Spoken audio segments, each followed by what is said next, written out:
Thank you. All right. Good morning or good afternoon, everyone. Depends on where you are and what time zone you are. It is my great pleasure, our great pleasure in our research committee from the International Sociological Association on Social Movements to introduce you to a prominent scholar and activist whose work has significantly advanced our understanding of social movements, collective action, and the ways in which time and history shape activism, and the other way around, the ways in which activism shapes time and history. We are really honored to welcome Dr. Leslie Wood, who will offer today's talk. Dr. Wood is professor of sociology at York University. She is an active member of the International Sociological Association and recognized for her remarkable contributions to both the study of social movements and to the field of political sociology. The work of Professor Wood is associated with the renowned sociologist Charles Tilly, with whom she co-authored an influential book on the dynamics of protests and the ways in which movements interact with state structures. That work, in different ways, offer a deep understanding of how movements form, sustain themselves, and evolve over time. She has published an amount, an important amount of works. There are also a couple of books that I would like to mention here: Crisis and Control, Militarization of Protest Policing, published by Pluto Press, and also the book Direct Action, Deliberation, and Diffusion that was published by Cambridge University Press. In today's talk, Professor Wood will be addressing the topic of temporality and social movement strategy. This is very timing, right? She will explore the complex ways in which time, both in the sense of historical timing and the experience of time in protest, in the struggle, plays a crucial role in shaping the effectiveness and outcomes of collective action. Her talk will consider how activists perceive and construct time, how movements engage in responses to specific historical moments, and how the passage of time can influence both the tactics, strategies, and the potential for transformation and social change. We are very fortunate to have you, Leslie. Many thanks for being here. And my suggestion today is that after you talk, we will engage in a conversation with you based on the insights that you do share with us and the insights that you provoke among us. Thank you very much, and the floor is yours. Thank you so much for this invitation. Thank you, Dr. L.A. Rivas Sanchez and the whole team, Camilo at ISA, for inviting me to give this talk. This is something that I've been working on for quite a while, and I'm working on a book right now on this topic, generated by observations over the years as a scholar activist and trying to bring it into conversation with some of the theoretical work on social movements.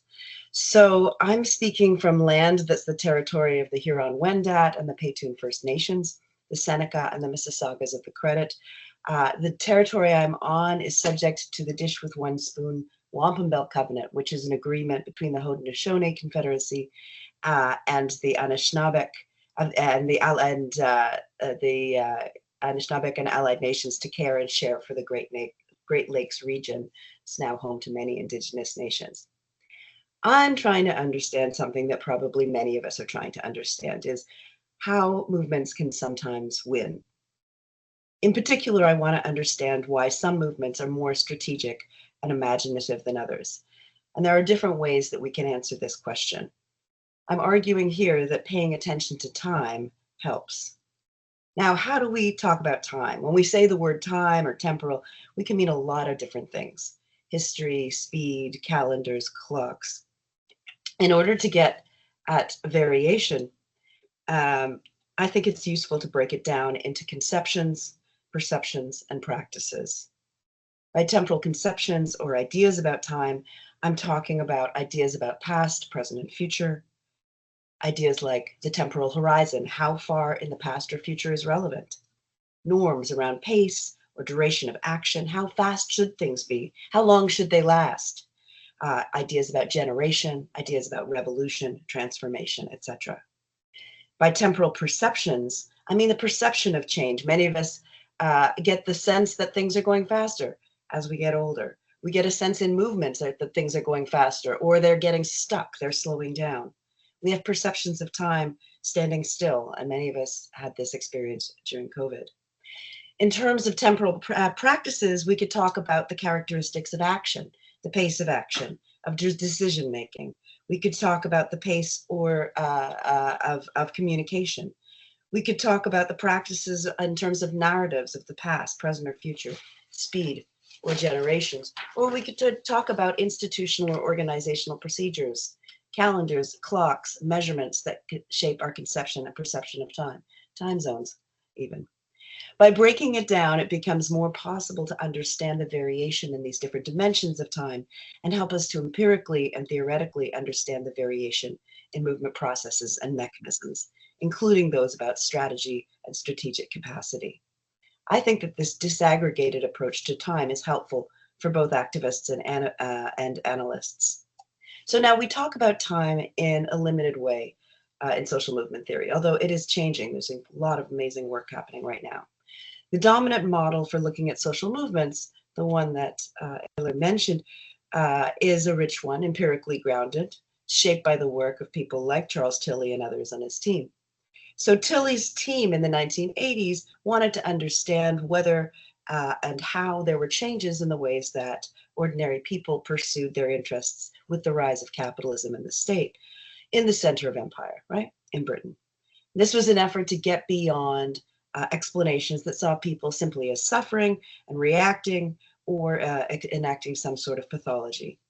It was an effort that took seriously action and culture and tried to understand the making of movements in a way similar to the making of the working class.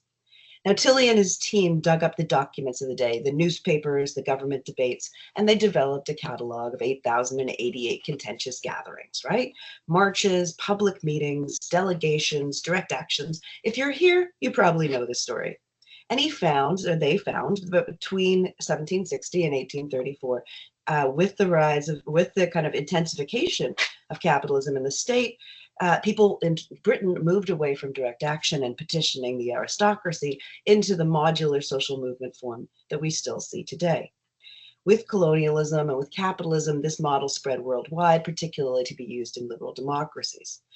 So this fall, I went back to the archive. I went back to the Great Britain Study Archive to look at the data that he worked with. I wanted to understand how people were speaking about the past, present, and future during this transition. And I wanted to see how ideas and conceptions of time might be embedded into the invention of the social movement and think about how this affects our understanding of the social movement. Yeah, I dug around for a little bit and I chose a few high-profile events in London at the beginning and the end of the period to discuss. I'll speak about two riots. I guessed rightly that riots generate a lot of discussion. I looked at two, in particular, the first, the Gordon riots of 1780, and the second, the Coldbath Fields riots of 1833. The Gordon riots occurred in response to a bill passed in Parliament that allowed Catholics to join the military and purchase land if they swore loyalty to the king. In opposition to this bill, the Protestant Association and its president, Lord George Gordon, organized a petition at a public meeting where he stoked anti-Catholicism and fears of absolute rule and foreign invasion by claiming that Catholics would commit treason. Despite laws against large assemblies presenting petitions, he proposed a motion to march on Parliament and said he wouldn't march unless there were at least 20,000 people with him. Turns out the 40 to 60,000 people showed up the next morning and they marched on Parliament. And when the bill was voted down, or when their petition was voted down, the crowd harassed and started to attack members of Parliament. They started tearing down Catholic chapels, attacking Catholics, including poor Irish migrants. They burned the homes and institutions of wealthy Catholics, other wealthy people, freed prisoners, burnt prisons, and attacked the Bank of England. The authorities were slow to react, didn't protect the Catholics, didn't read the Riot Act, and the property destruction continued for a week. there were, when the Bank of England was attacked, surprise, surprise, the army was called in. So with a repressive force of 15,000, hundreds of Londoners were killed, hundreds more were arrested. 20 or 30 rioters were executed, not including Lord Gordon. Okay, so the documents of the time, the Protestant Association, make it clear that the protesters held up as their name the defense of pure British liberty, something that was consolidated in the past, the Glorious Revolution of 1688, although they refer even much further back. With Britain defending itself from foreign powers, the riot was being used to make Britain great again. Sound familiar? Okay, the next riot that I was looking at was 50 years later, and it shows quite a different portrait. In 1833, in Coldbath Fields, the National Union of the Working Class held a public meeting in response to their frustration with the limits of the 1832 Reform Bill, which had extended suffrage to male landowners, but not others, despite their active involvement in the struggle. So this was a small and radical organization calling for a national convention, using the language of Thomas Paine's Declaration of the Rights of Man, and using revolutionary ideas being circulating in America and France. Somewhere between 306,000 people attended, and somewhere between 70 and 600 police showed up. This was the newly formed Metropolitan Police, who really had not done much in the world of protest policing. They used baton charges, attacked the crowd, and the crowd fought back. 50 civilians were wounded, 3 police officers were stabbed, and 1 was killed. And I read the inquest on this fall. This became quite a turning point. Now, the rules of the National Union of Working Classes express a vision of government that's very different to that of the Protestant Association, and that's not surprising in many ways. It really speaks about the language of freedom of assembly, freedom of expression, all working in the favor of the progress of reason and truth against it says the people always have the right of revising, amending, and changing their constitution. One generation cannot subject to its laws future generations. This is really you start to see a real shift from past to future, a progressive orientation. Now, this is something that's part of a much larger transformation that we understand with modernity. We see a real move from an emphasis on preserving the past order, a pure past order, to reforming the future, from multiple particular local temporalities to a singular modular universal temporality, from a move from a valuing of more cyclical time to more linear time. And this is something that should not be surprising. As Benjamin argues, with capitalism, the concept of the historical progress of mankind cannot be sundered from the concept of its progression through homogeneous empty time. But now we haven't necessarily made this assumption of homogeneous empty time within our model and our analysis of social movements. And yet our theories and methods of studying social movements have this embedded within them. We can see this in our causal models, especially Anglo-American causal models. Indeed, resource mobilization models really have this emphasis on rationality, that numbers and resources are tied to influence. Political process approaches, while we're going to talk about opportunity in a moment, they really are looking for the variables that matter within a sort of a neutral, linear, chronological setting.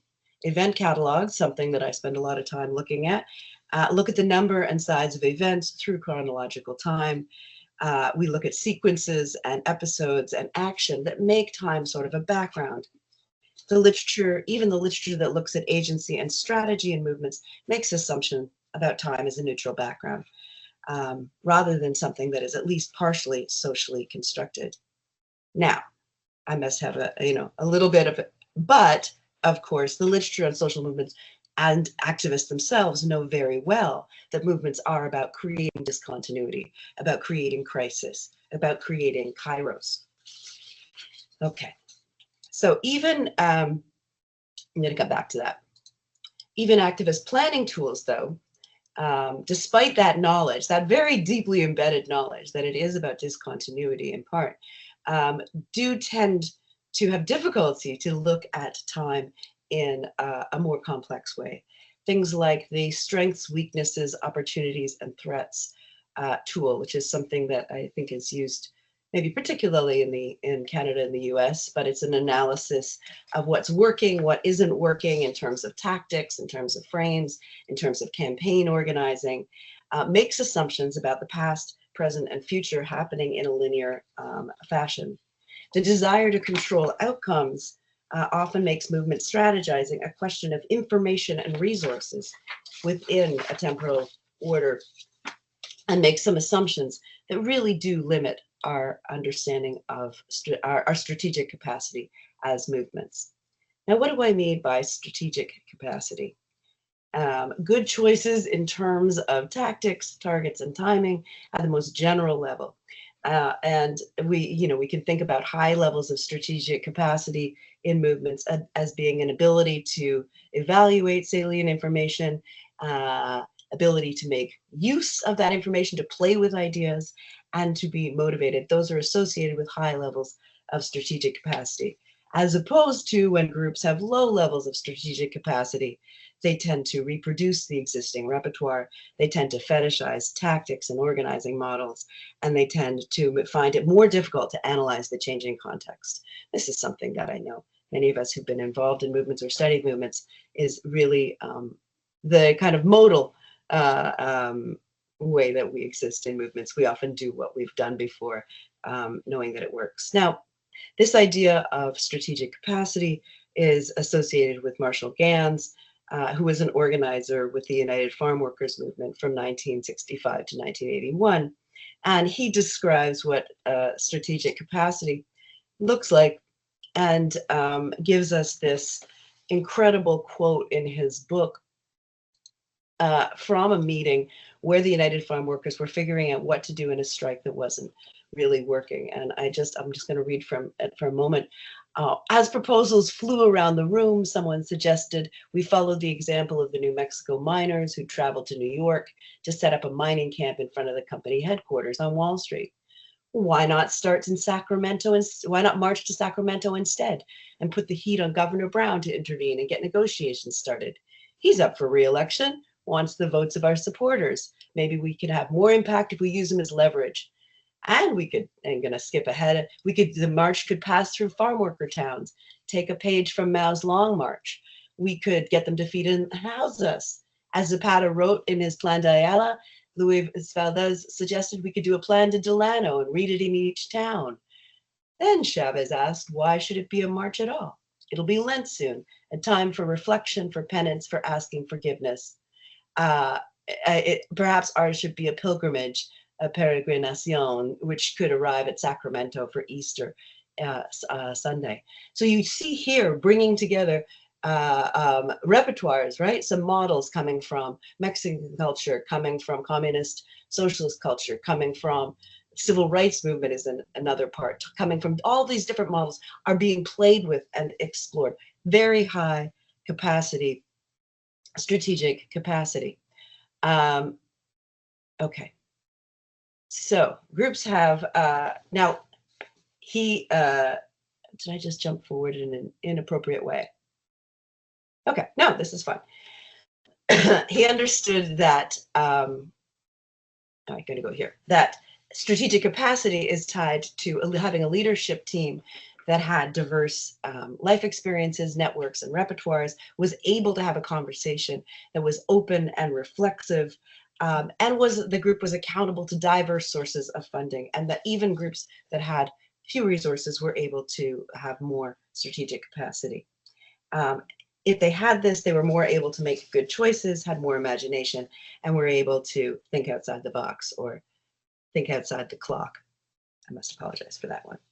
So what I'm arguing here is that there's a hidden temporal dimension to these processes. And I found that groups have more strategic capacity if they can access more diverse information from diverse networks and deliberate about it from the past, present, and future. that they have a flexible temporal orientation, which means they can look in different directions at different times, and you can see this in the quote there, that they have longer and more flexible temporal horizons so that they can identify with things in the past, present, and future. And they can consider as relevant diverse temporal conceptions, including nonlinear ideas, discontinuous temporal norms and practices, and have an awareness there. Groups can have more strategic capacity if they can play with time and imaginatively recontextualize their ideas through models and scenario planning. They can combine and experiment with pace, duration, rhythms, and the possibility of disrupting temporal assumptions, and experiment with temporal orientation and horizon in their actions and narratives. If they can do this, they're more able to override existing programmatic or hegemonic strategy, to think outside of the abstract linear time. Now, movement theory sort of knows this, but doesn't make it explicit.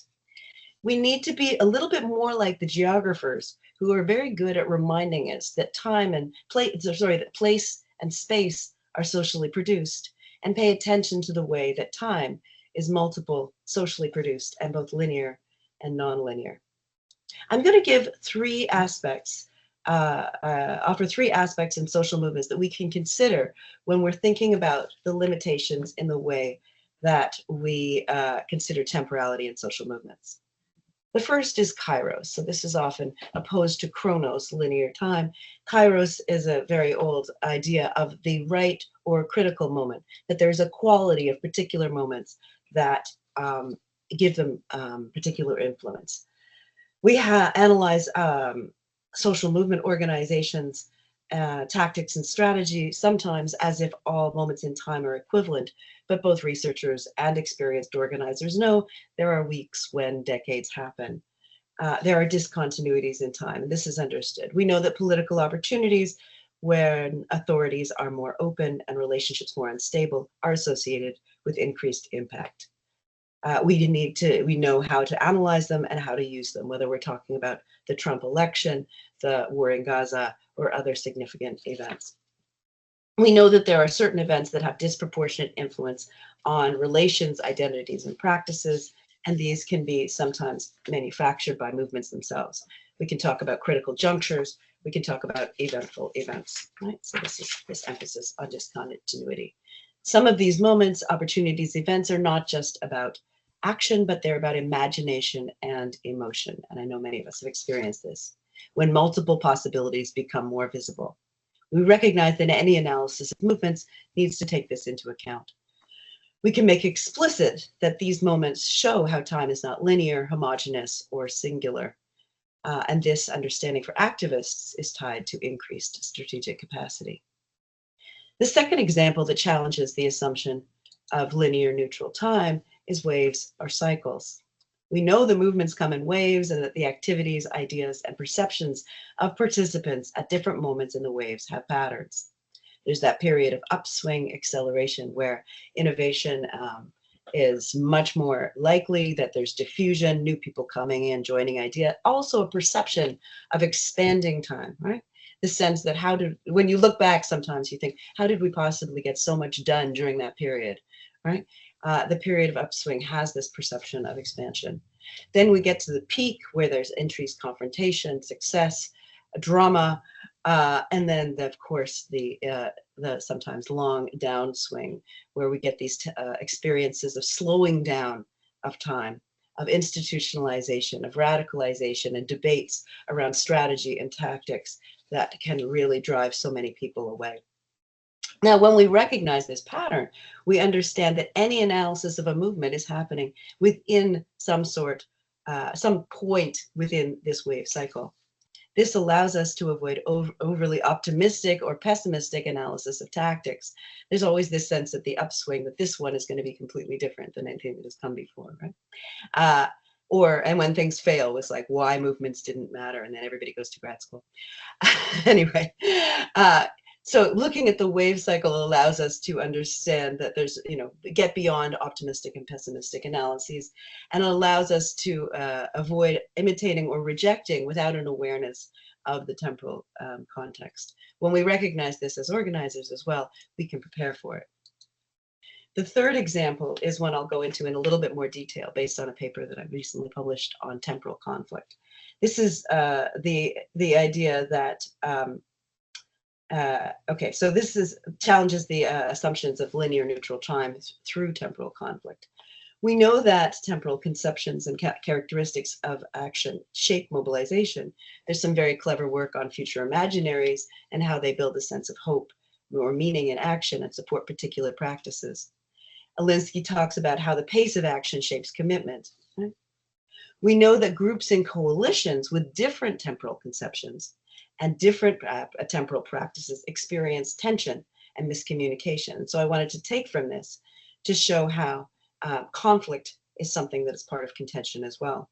Temporal conflict shows how activists and authorities can unintentionally and intentionally deploy temporal conceptions and practices. This is an example from an action that took place in Toronto in 2020. Black Lives Matter strategically managed the temporal horizon and temporal orientation of the action in order to destabilize the police and generate solidarity and support. And so here you see a picture of the Black Lives Matter activists putting paint on a colonial statue in downtown Toronto. They painted them pink. The press release said that the group had artistically disrupted the statues in support of demands to defund the police, invest in communities, and create emergency safety. These were contemporary claims on the local authority. And this was civil disobedience that intentionally broke the law to argue for a more substantive form of justice. Now, civil disobedience itself has a temporal dimension to it. It expands the temporal horizon from the here and now to orient to past and present injustice, to say this has been unjust for a long time. We are breaking the law in the present in order to show what was happening and has been continuing to happen in the past. Okay, so the media coverage quoted Black Lives Matter Toronto co-founder Cyrus Marcus Ware, and he extends the temporal horizon to align the police with colonialism and slavery and activists with freedom fighters working for a better future. You see this quote here: much like the institution of the police, these statues are monuments that glorify the ugliest parts of our history and our present. If this society truly believes that Black Lives Matter, it's not enough to simply say so in words. Let's refuse to honor colonialism, anti-Blackness, and white supremacy, tear down monuments to anti-Blackness and colonialism, including the police system. Let's build a society that truly values safety for us. This puts the police in a very awkward position because they are now aligned with the colonial enslaving antecedents. And so the police try and respond by shrinking the temporal horizon back to the present. And they say, well, they send it out on Twitter saying, we're just assisting with the crowd in their peaceful protest. We need to defend law and order. And these people have engaged in vandalism. All rights are being respected. In response, Black Lives Matter, though, kind of enforces this idea that the police and slavery and colonialism are aligned and starts the message of free them all. This mobilizes hundreds of people in front of the police station. And the police are really very much put onto the defensive. They gained the upper hand in this temporal conflict in part by managing the sequence, duration, and timing of tactics and the temporal horizon and orientation in their narratives. Okay, so these three examples of opportunities, waves, cycles, opportunities and events, waves and cycles, and temporal conflict each show that the assumption of empty, neutral, linear time in our analysis is misleading.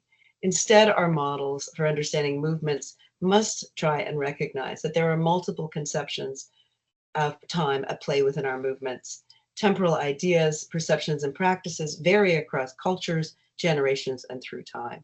A strategy for climate justice is quite different if it's trying to consider 7 generations into the future rather than the next election.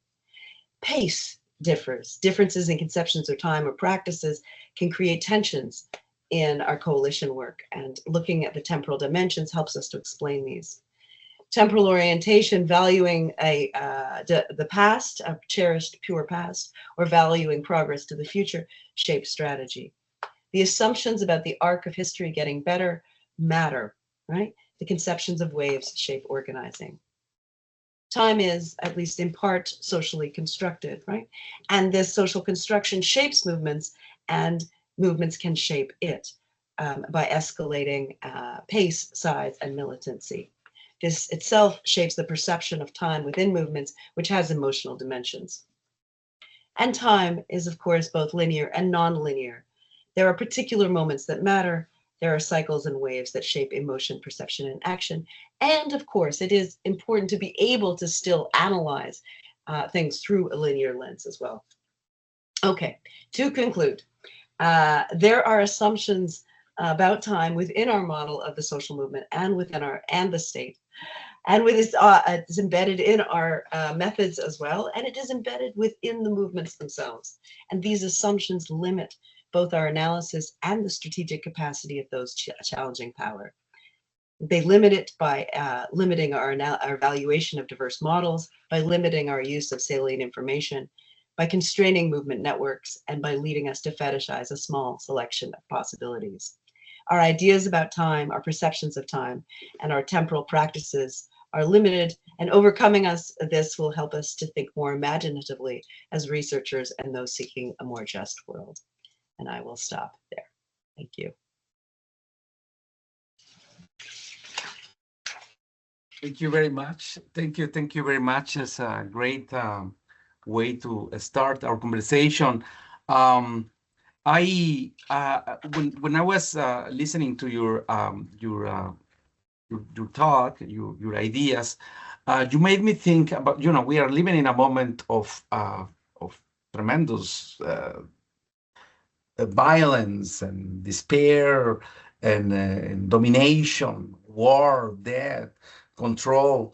But at the same time, we are witnessing, some of us also participating in those movements that try to contest these conditions, to create another time, another possibilities, another now.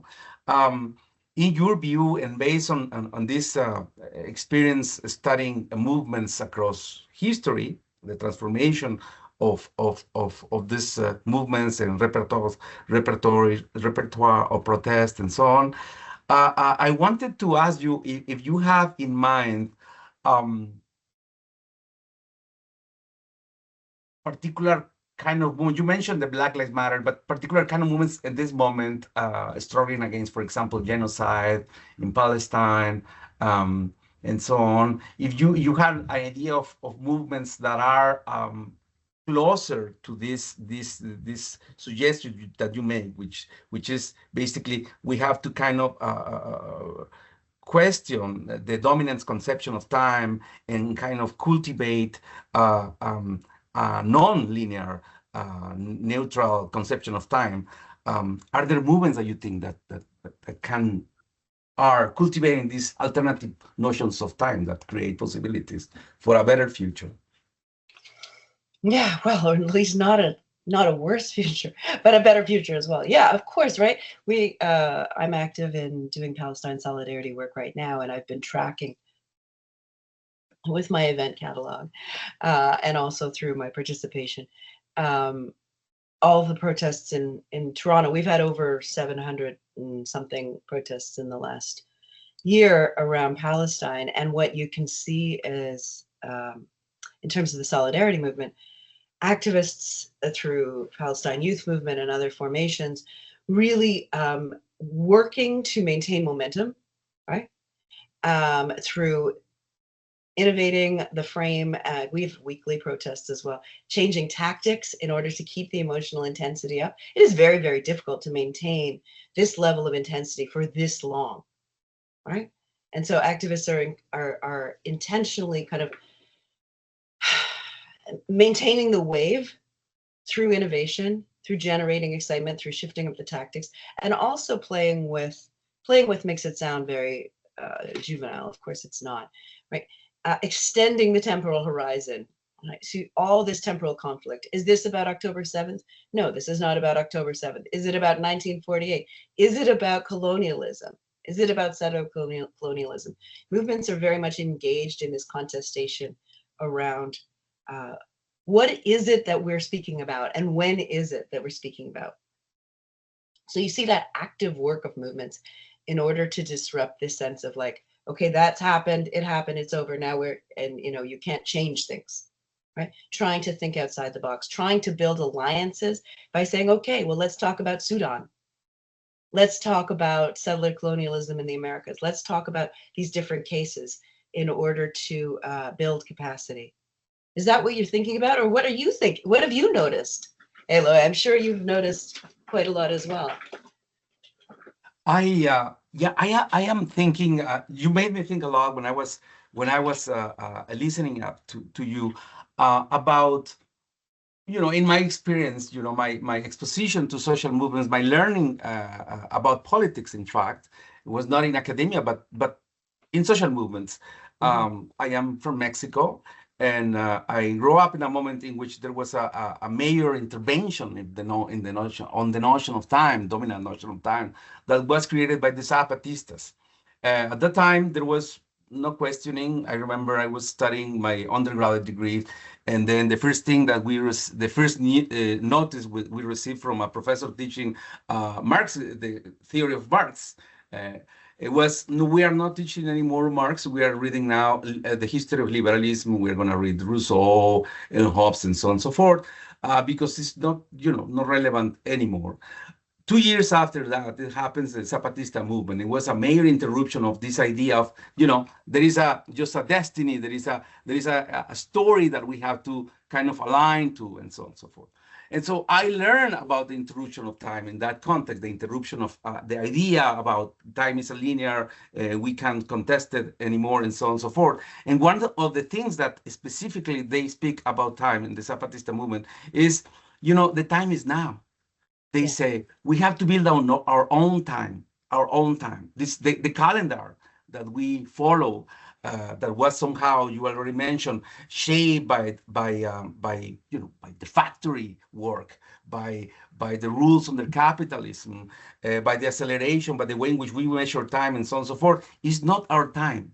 The time of the factory, the time that it requires to build a commodity, is not the time of the body of the worker.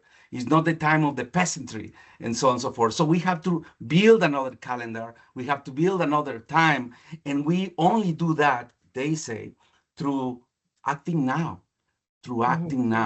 and by redeeming the past, by redeeming we redeem our present, they say, by looking at the stories of those who have been defeated, by kind of resurrecting their memories. And so Zapata wrote the Plan de Ayala, as you mentioned before. There was a story of struggles there. It was somehow defeated, but our work today is to resurrect those struggles so that we can emancipate and elaborate a new conception of time. So this kind of interruptions of time is what I was thinking on as well. And when I'm thinking of that, and I came to the present, to what is going on now, I see now, for example, when I read the news, and when I listen up to people on the streets fighting for a better future, fighting to end a war and genocide, what I hear is the time is now. There is no better other time. There is what passed. We can recall that, but the time is now. We have to act now. And so, yeah, that's what I think. I think that it's an enormous opportunity for us to learn about the importance of not thinking in terms of necessarily only strategy, but in terms of urgency instead of what we have to do. Finally, sorry, it was messy, but you made me think a lot. And there is going out from sociology, there is a beautiful short story by Leo Tolstoy that is called Three Questions. And one of the most important questions that a person asks to another, what is the moment to act? What is the best moment to act? And the story is short, but it's beautiful and with a full of examples. And the story ends by saying the perfect moment to act is the now.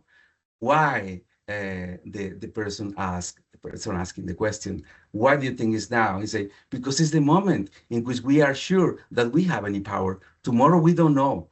And so the idea of urgency probably is something that has been called now for the for what we are experiencing in the world.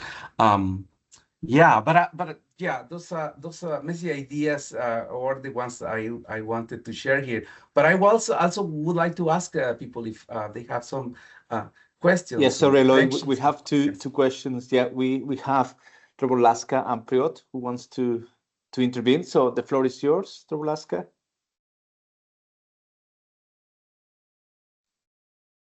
Hi, Camilo, are you asking me? Yeah. Okay, yeah. I want to thank a lot for the presentation. I mean, that was really so insightful to hear all the ideas, yeah, about time and social movements. I would like to bring another case to this discussion, the case that I'm dealing with for some time, climate activism. Yeah, so which is yeah, in many ways is similar to many social movements. In many ways, it differs. So when we talk about time and we talk, the ideas about time are so closely related, yeah, as you were saying, with tactics and strategies. Yeah, so if we say that the urgency is to act, so it also requires that there must be some tactics which are very relevant at the given moment. So my question would be about the framing, like of necessity to act. Yeah, in climate activism, we have a lot of talking about this apocalyptic framing. Yeah, that there is an apocalypse coming, and if we don't act right now at the moment, so we can't save the planet, and probably there will be a disaster and the end of everything. So my question would be, how, in your view, is this framing effective in mobilizing people? Yeah, in sustaining mobilization of people. Yeah, at the moment when I'm speaking, I'm from Poland. At the moment, we have also now some direct, like some activities of this transnational group, Last Generation, and they are in Warsaw now, blocking some streets, and even the name Last Generation, yeah, is also so much connected to the issue of time. So they are very much using this, this idea that it's almost the end of the world. Yeah, but is it effective? I would be really interested in hearing your opinion on that. Thank you. I mean, that's of course an empirical question, right? But I think it's a really good one, and one I've been thinking about. And I guess maybe rather than, being an academic, is it effective? But what is it effective for, and what is it not effective for, right? It's very effective at getting that sort of intense mobilization.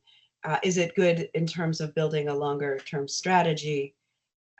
What is the tension between sort of a Last Generation or Extinction Rebellion, which has a similar sort of like, this is it, temporal framing, and thinking about 7 generations into the future? I know there's like obviously a real distrust with the language of like sustainability because it's been co-opted so much.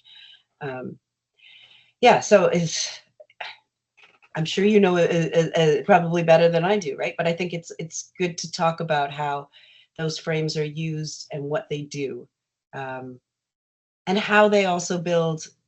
Well, this is sort of a bit of an aside, but I did some interviews with some youth-based climate justice activists who were really frustrated with previous generations, saying, this, like, we don't want to be like those guys because they didn't do anything, they lost, right?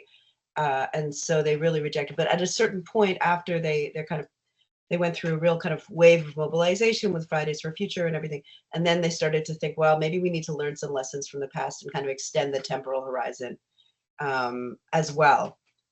So you can generate the intensity with this sort of language, but I don't know that it's necessarily going to be able to be sustained, as it were, for the longer term. What do you think?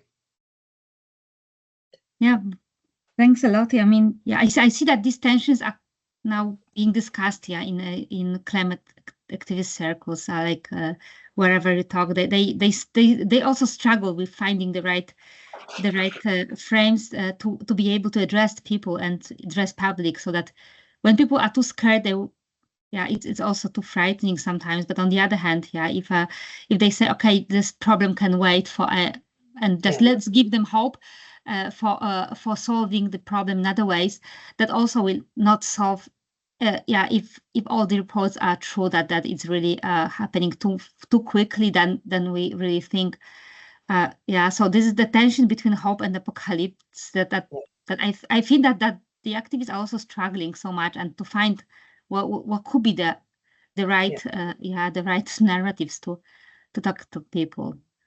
The issue of time is critical. To be conscious of this and like figuring out what they do and what they don't do. I think we're going to be better off. Yeah. Okay. Thank you so much. Peter. Thank you. Yes, thank you for your elegant presentation. I have a quick comment to Aloy. I think that sometimes, you know, we have to wait for a good momentum, because you can see that certain discussions doesn't spark any interest and even some protest from officials. And then when there's the right momentum, now people are for that, right? So finding this momentum on behalf of the leaders of certain movements may be sometimes a good point. But I want to ask our presenter two questions. In fact, I have many written down, but I have two. The first, you mentioned Donald Trump election. It was, of course, on the margin, but I would like to ask you, what do you think people who support him, I mean, some of them at least, they are live because there is this label, let's make America great again. Are they living in the past, or they are seeing some future, or they live in the future, or they really, because, you know, I don't know, after your presentation, it really triggered this question. And the second question is probably more difficult, about tearing down these monuments that represent inglorious past for many societies, like, for example, some generals who from the history who has this black history with I mean those inglorious history with dealing with certain races and etc. Don't you think that leaving these monuments alone and not, instead of tearing them down, still they still you know, serve as a reminder that the past was wrong in many ways? So if we tear them down, we at the same time, of course, it's a figurative. I'm going to say something figuratively, right? We at the same time lose some access to inglorious moments that can remind us all the time that history in its official version, and it's another question, by the way, but let's skip it, in its official version was simply wrong. So maybe let them live painted, right, in pink or whatever color, so they can remind us these inglorious moments from the past. Because if we tear them down, if we just you know, destroy them, we will you know, stay without the access to the past. Thank you.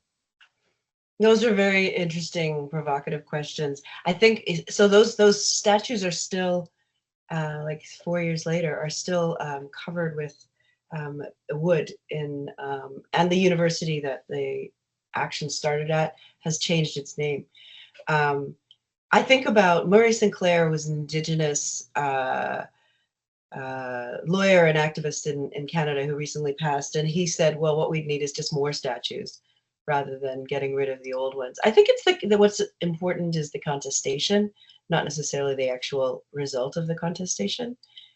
They kind of you know, the debate around the value given to these particular things rather than whether or not they cease to exist. One of the, I think, as many of us know, is history is something that is we're not very good at. Anybody's not very good at actually understanding what has happened in the past. It's all contested. It's all used by the contemporary, you know, by the current moment. And so, whether it's statues or whether it's the romanticization of some sort of 1950s suburban life that Trump is kind of activating. It's all being used in the present. I don't know whether or not are they living in the past. They're protecting some idea of purity and security. Whether or not they are, it's being used in order to make people do particular things, which I think is something that we should be paying attention to. And I'm curious about what this is going to look like. This is a little bit incoherent. as sort of liberal democracy is increasingly romanticized as well. It's no longer almost in the future, right? That idea of moving towards in terms of rights is now also mythologized in a particular way. So are we talking now about competing versions of the past, and what do we do in a situation where we don't want to defend flawed models, we want something that's much more transformative? How do we look to the future in that sort of a moment? That was super incoherent, but I like your questions. I hope you got something out of my answers. Thank you very much.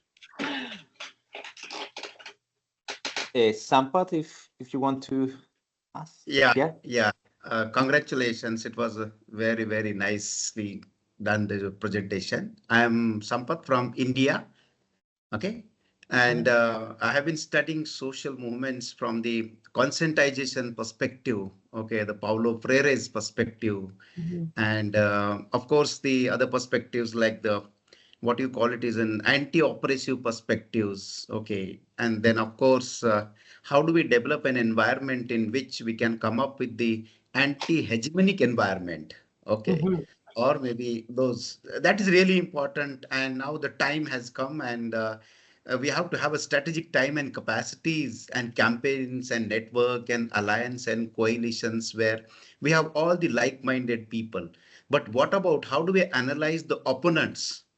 How do we analyze the fence-sitters, and how do we identify the friends? I think that is the real challenge in the current context, okay, in my perspective. So what would you suggest, though the timings or space is also equally important? Yeah. How do we link with the time and space and amalgamation or maybe a synchronization of these things, okay, in the current context, whether it is in Mexico or whether it is in Guatemala or in India also maybe. I think we need to have that kind of maybe the comprehensions, and I think holding hand together, okay, to raise the hand and say that, yes, this is the right time. Okay. And we have to voice against the voice of maybe the people, those who have not been voicing or maybe not ready to heard the truth, naked truth, what is happening in Israel and things, okay, or now in these neighboring countries. Okay. So I think where is the courage and how do we build that courage? That is my question to you. Yeah, that's it from my side. Thank you. Yeah, well, I mean, I agree with you. I don't know that it's so much a question, but I agree. Oh, and I guess the question is, where is the courage? My answer is more about let's have that conversation. Let's build the courage, right? Let's do the analysis. Let's break through the hegemonic model. I think the hegemonic model is probably much less strong in India than it perhaps is in North America, where we have had this kind of very narrow understanding of what politics is and could be. It's very much tied to the state and capitalism for a very long time. Now, I know people critique the Tilly model as being very kind of Eurocentric and that sort of thing, which is a fine critique, except that I think what he was doing was trying to understand the core of the empire and the model that then was imposed on the rest of the world, not saying necessarily that it was better than other models, because indeed, with the kind of dominance of the narrower form of political engagement, he rightly noticed that many, many people lost out, right? Ordinary people lost out who were not going to benefit from this narrow model of engaging the state through the repertoire and the Wunk claims and the campaigns, right? So I think what's clear today is the center has not held. Right. And so we're seeing a real kind of disassembly of the dominant model, and it's really uncertain as to which way we're going. And so I think that being able to kind of think about the biases within the model will allow us to think more creatively. And I mean, I'm hesitant to use the language of strategy because I think it has a bad baggage, but think more creatively and imaginatively about how to transform or allow for multiplicity to emerge. Thanks a lot.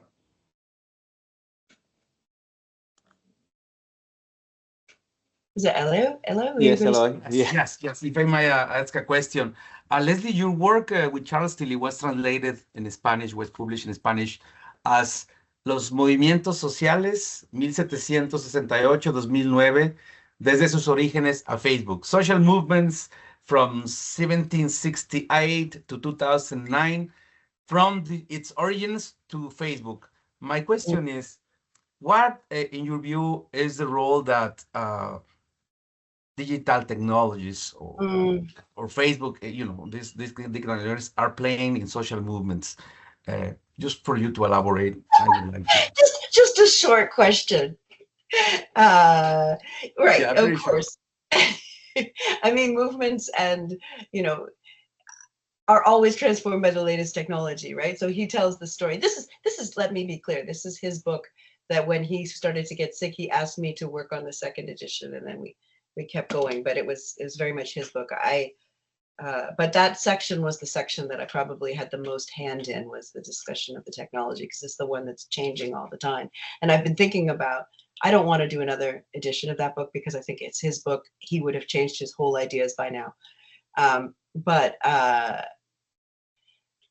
I mean, the technology kind of reorganizes the landscape, creates new tools, it disrupts the existing institutions, and creates new inequalities.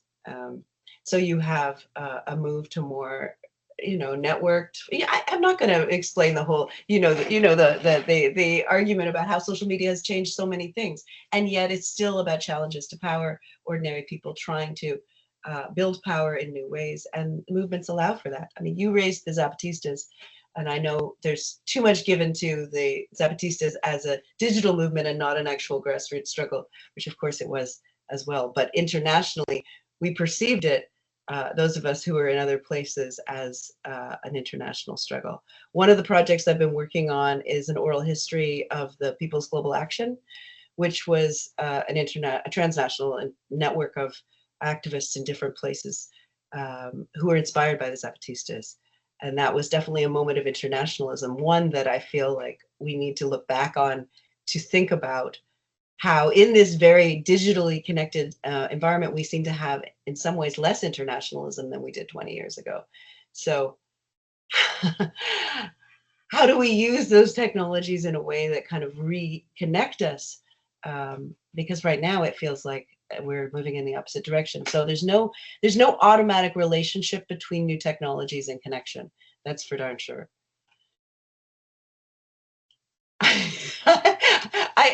I'm basically, I'm Ilo. I'm like, we only have 1 minute. I can't explain that. No, thank you very much. No, that's very important for me to hear. Yeah, thank you. Camila, please. Yes, thank you very much for your presentation, Leslie. I just wanted to add a question related to Eloy's question, because I mean, Twitter, for example, is changing all the political situation in many countries, like the States, or also in Brazil, in Argentina, in Chile, like almost everywhere. So how do you see this process? Like, because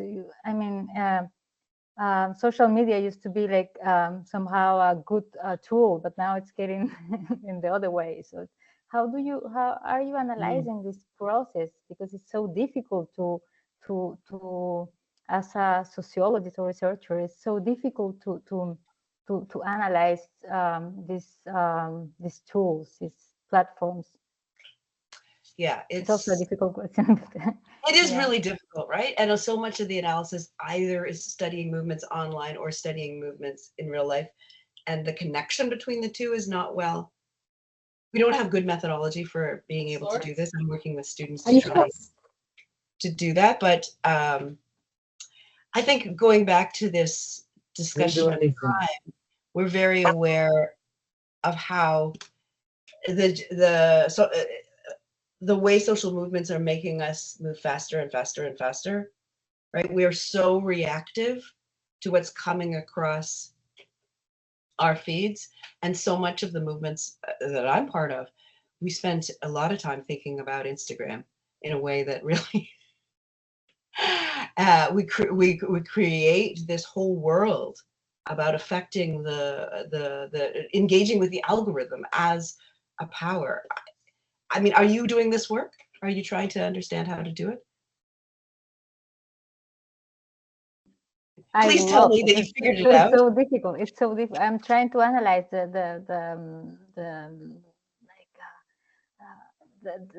talks or little pages accounts, but it's so difficult. That's why I think we have to think all together, maybe to create a new tool to analyze these things, because it's so difficult. And with Twitter, it's even worse. I think it's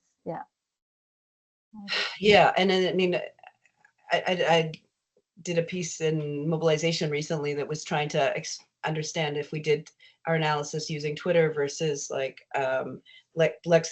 Nexus Uni versus newspapers, and you see such a different, this is as a researcher, you see such different portraits of what's going on, right? So this was just Toronto in 2 months, and in Twitter, you know, I was getting 80 protests, half of them were diasporic protests. In the newspaper, I was getting 15 protests, which were more state-driven, policy oriented. So you've got an incredibly different portrait of what even is going on, depending on what source of information you are using. So we've got to, you can kind of break it down and be like, what is it we're trying to understand? And I think the more focused questions that we can be and the clearer we can be about the data, the better answers we're going to get. But it's, we have to be super, super reflexive, I think, as we're doing this research in order to make any claim that's beyond the general, right? Because it's too easy to be like, all the bad research that was done, social media is becoming, you know, we're all becoming slacktivists, clicktivists. No, it's changing the world. It's just, you know, the Arab Spring and the analysis, everything is changing. And this is why I kind of tried to point out the discussion of the waves as well. If you analyze everything only in the period of escalation, everything looks like we're winning, movements are winning all the time. If you look in the period of de-escalation or repression, we're always losing, right? So let's at least try and be conscious of this, and build the small pieces, right? Like, I think we need to be humble.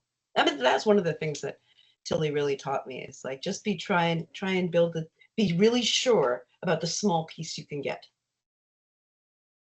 I mean, maybe that's a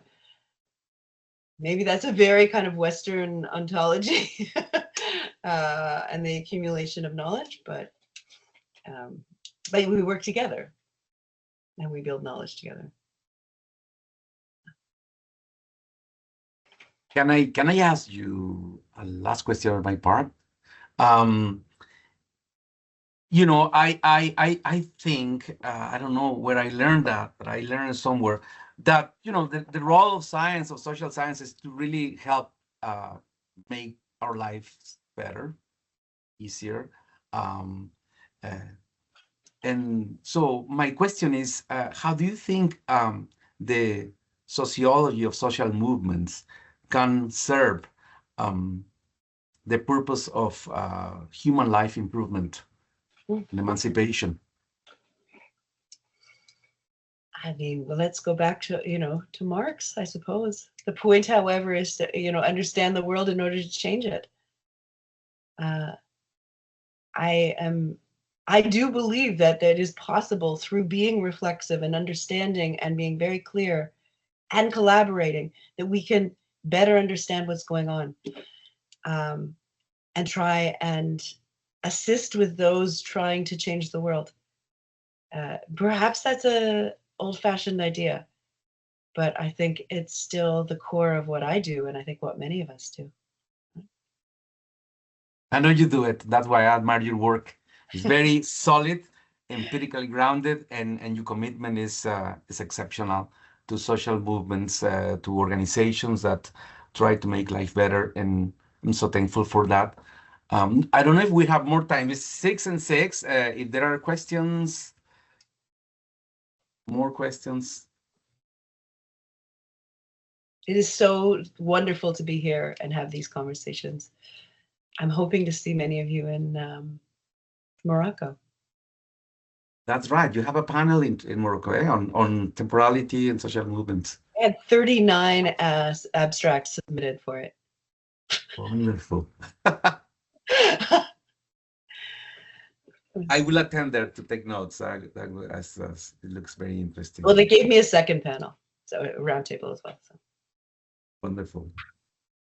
Camilo, sorry, you wanted to say something? Yeah, no, just to say thank you to of course to Leslie for the presentation, and thank you for Eloy to organize this event, and of course to all of you to come to this talk. That was really interesting, and I'm just thinking and reflecting about this concept of time, and I think I'm just taking that concept to my work, and especially when we're talking about the centrality of new technologies. I think it's really interesting to start thinking how these new platforms are altering time and collective actions in some ways.